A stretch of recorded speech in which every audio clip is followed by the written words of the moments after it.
திருவள்ளுவரின் வழியில் வாழ்ந்து வாழ்வின் உன்னத நிலையினை அடைய திருக்குறளோடு நாம் என்னும் இந்த நிகழ்விலே இணைந்திருக்கின்ற உங்கள் அனைவருக்கும் முதற்கண் வணக்கம்.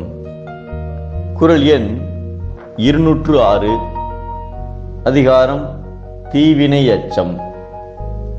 மகரிஷி வசிஷ்டர் தண்டகாரண்யம் என்ற வனத்தில் வாழ்ந்து வந்தார். அவ்வனத்தில் வாழ்ந்த வேறு பல முனிவர்கள் வசிஷ்டரின் புகழைக் கண்டு பொறாமை கொண்டிருந்தனர். அவருடைய புகழுக்கு கலங்கம் விளைவிக்க காத்து கொண்டே இருந்தனர். ஒரு முறை அவ்வனத்தில் கடுமையான வறட்சியினால் தண்ணீர் பஞ்சம் ஏற்பட்டது.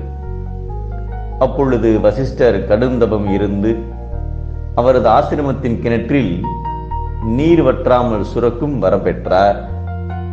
இதனால் வசிஷ்டருக்கு ஏற்பட்ட புது பெருமையால் அம்முனிவர்களுக்கு மேலும் பொறாமை பொங்கி வழிந்தது. நைமிசாரண்யம் என்ற வனத்தில் வசிஷ்டரைப் போலவே தவத்தில் சிறந்த வல்லவர் என்ற முனிவரிடம் சென்று வசிஷ்டர் மீது புறம் கூறினார்கள். அதை நம்பிய வல்லவர் கடும் கோபம் கொண்டு வசிஷ்டரின் தவ வலிமையை அழித்து பாடம் கற்பிப்பதாக சபதம் செய்தார்.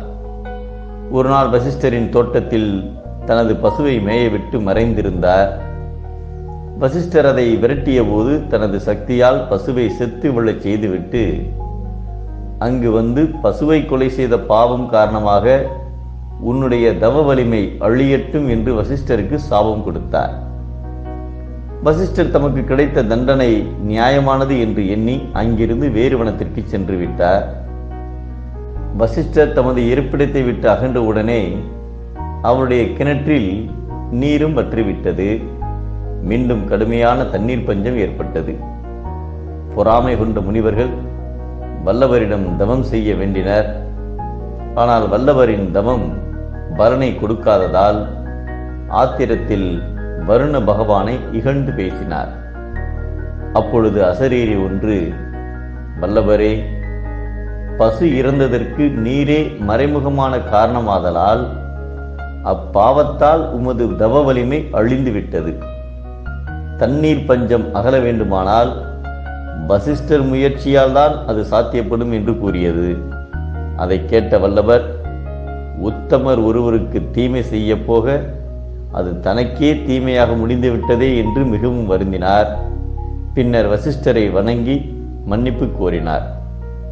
துன்பம் தரும் தீய செயல்கள் தன்னை வருத்துதலை விரும்பாதவர்கள் தாமும் மற்றவர்களுக்கு தீமை தரும் செயல்களை செய்யாமல் இருக்க வேண்டும் என்பதை தீப்பால தான் பிறர்க்கண் செய்யற்க, நோய்பால தன்னை அடல் வேண்டாதான் என்கிறார் நம் தெய்வப்புலவர் திருவள்ளுவர்.